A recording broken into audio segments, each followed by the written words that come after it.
अस्सलाम वालेकुम। साइंसदानां मुताबिक ਜਿਹੜੇ ਪਹਿਲੇ ਕੋਈ ਸਬੂਤ ਮਿਲੇ, ਕੋਈ ਚੀਜ਼ਾਂ ਚਿਪੜਾਂ ਮਿਲੀਆਂ ਜਿਨ੍ਹਾਂ ਨੂੰ ਫਲੇਕਸ ਕਹਿੰਦੇ ਨੇ ਗਾਰਾਂ ਦੇ ਵਿੱਚ ਸੋਨੇ ਦੀਆਂ, ਉਹ ਅੱਜ ਤੋਂ 40,000 ਸਾਲ ਪਹਿਲੇ ਦੇ ਸੈਂਪਲ ਨੇ। ਇਹ ਖੋਜ ਸਾਇੰਸਦਾਨਾਂ ਲਈ ਫਿਰ ਜਿਹੜੇ ਸਾਨੂੰ ਹਿਊਮਨ ਸਿਵਲਾਈਜੇਸ਼ਨ ਯਾਨੀ ਇਨਸਾਨੀ ਤਹਿਜ਼ੀਬ ਦੁਆਰਾ सोने का इस्तेमाल मिलता है, वो इजिप्शियन सिविलाइजेशन जो मिलता है अज तो कोई 4,500 साल तो लैके 5,000 साल पहले वो सोना कढ़ के रहे सन और सोने तो चीज़ां ढाल के बना रहे सन, सोने का इस्तेमाल कर रहे सन इस धात का। असी जिहड़े न्यूक्लीयर पावर हाँ, बड़े हाईटैक किस्म के मिसाइल भी असी बना लए ने, असी अज तक सोना बनाउण जोगे नहीं है।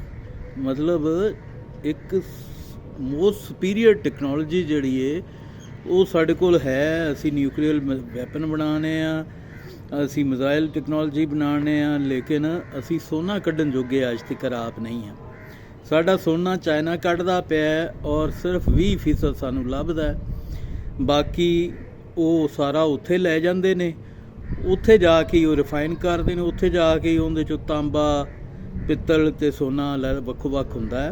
पाकिस्तान दे विच वो नहीं कर रहा। किन्ना वो इत्थों लै गए ने, की उहदा रिकॉर्ड है कोई पता नहीं। रेकोडेक जिहड़ा उहनूं मतलब घात लगी है बड़े चिर तो, उथों कढ़ के लई जांदे ने। सैंदिक जिहड़ा दा मनसूबा उथों सोना कढ़ के तकरीबन ले जा चुके ने। असी अज भी सोना कढ़न जोगे नहीं।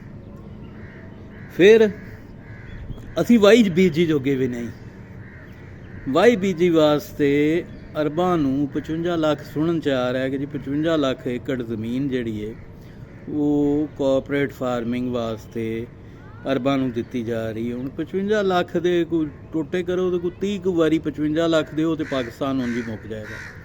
100 साल दे पटे ते यानी 100 साल की लीज ते दित्ती जा रही है ज़मीन।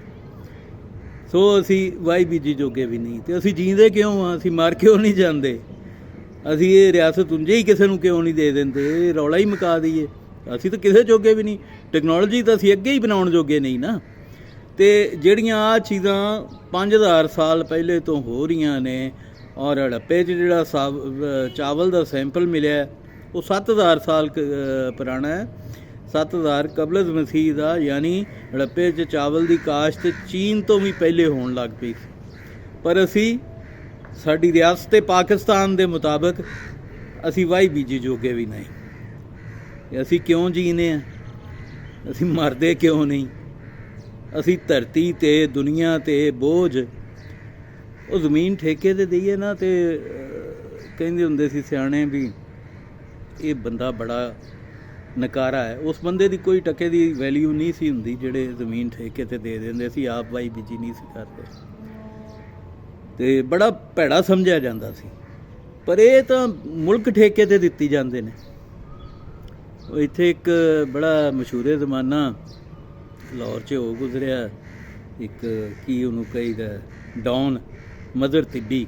उनका एक वाक़या बड़ा मशहूर है कि इत्थे किसी लिबर्टी च उहदी इन्हां किसी कब्जे ते गया तो अगे जारा पहलवान आया सी।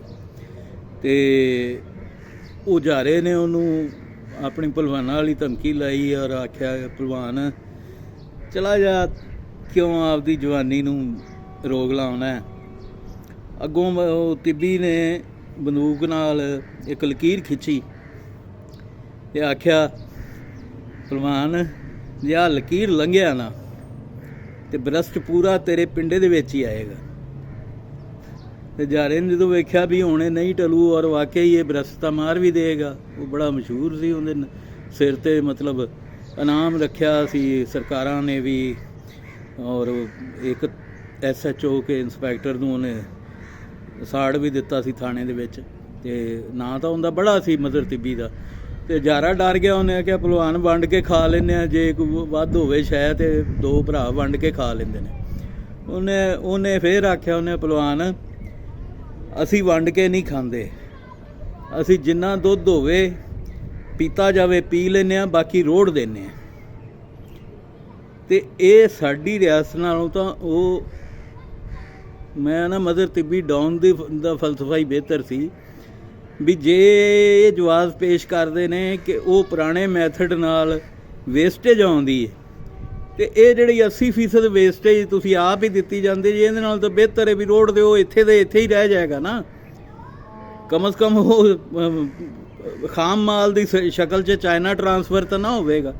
ਤੇ ਪੁਰਾਣੇ ਮੈਥਡ ਨਾਲ ਹੀ ਕੱਢ ਲਓ, ਆਪ ਕੱਢ ਲਓ, ਬਾਕੀ ਰਹਿ ਜਾਏਗਾ। ਜਦੋਂ ਟੈਕਨੋਲੋਜੀ ਆ ਗਈ ਉਦੋਂ ਕੰਮ ਬਣ ਜਾਏਗਾ, ਉਦੋਂ ਬਾਕੀ ਤਾਂ ਰਹਿੰਦਾ ਕੱਢ ਲਾਂਗੇ, ਨਹੀਂ ਤਾਂ ਨਾ ਵੀ ਨਿਕਲੇ ਤੇ ਕੀ ਹੈ। ਲੇਕਿਨ ਇਹ ਦੁਨੀਆ ਨੂੰ ਬਾਰ-ਬਾਰ ਦਿੰਦੇ ਹੋ। ਔਰ ਕਮਾਲ ਹੈ ਸਾਡੀ ਸੁਪਰੀਮ ਕੋਰਟ ਦੀ ਅਕਲ 'ਤੇ ਵੀ ਕਿ ਉਹ ਇਹਦੇ 'ਤੇ ਸੂ ਮੋਟੋ ਨੋਟਿਸ ਲੈਂਦੀ ਔਰ ਇਹ ਸਵਾਲ ਨਹੀਂ ਪੁੱਛਦੀ ਵੀ ਤੁਸੀਂ ਨਿਊਕਲੀਅਰ ਟੈਕਨੋਲੋਜੀ ਵਾਲੀ ਰਿਆਸਤ ਸੋਨਾ ਅੱਜ ਆਪ ਕਿਉਂ ਨਹੀਂ ਕੱਢ ਸਕਦੇ। ਉਹ ਸੋਨਾ ਜਿਹੜਾ ਇਜਿਪਸ਼ੀਅਨ ਜਿਹੜੇ ਨੇ, ਮਿਸਰੀ ਜਿਹੜੇ ਸਨ, ਉਹ ਅੱਜ ਤੋਂ 4500 ਸਾਲ ਪਹਿਲੇ 5000 ਸਾਲ ਪਹਿਲੇ ਕੱਢ ਰਹੇ ਸਨ। ਰੱਬ ਰੱਖ।